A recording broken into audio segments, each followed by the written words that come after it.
Isa ka lalaki na hulikan nga nagapangawat sa pila ka mga classroom sa Philippine Science High School, Western Visayas Campus.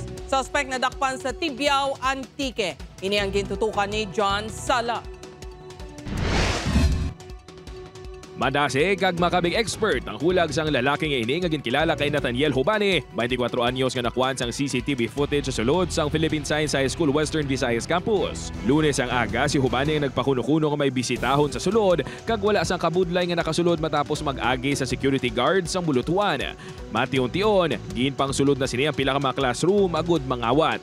While ara sila sa may gym or sa auditorium for the flag raising, took advantage ato sang person na nga suspect naton nga maglibot sa sulod sa faculty room sa mga classroom nila kag pinanguha sa mga gamit. Sa inventory naton na nagkatula is mga laptops, cellphone, kwarta nila sa class pancake sa ibang personal na kwarta sa mga estudyante. Sa follow-up operation sa kapulisan na recover ang pila ka mga ginpangkawat ni Hubani matapos magkooperar ang pamilya sini nga nag-i-star sa isa ka subdivision sa distrito Mansangharo. Apang nakapalagyo naman ang sospek.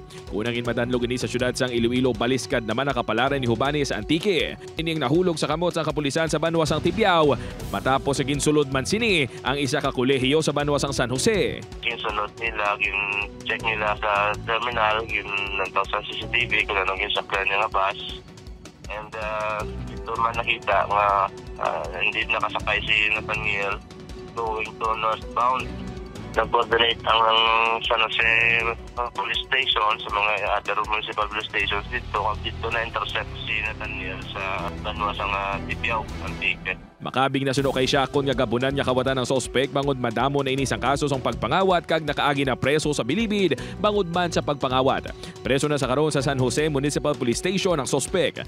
Suno kay Siakon ginsapol sini mga security personnel sa bulutuan kag liwat nga ginpahanumduman sa ilang mga katungdanan. Panumdum sini sa iban pa nga mga bulutuan.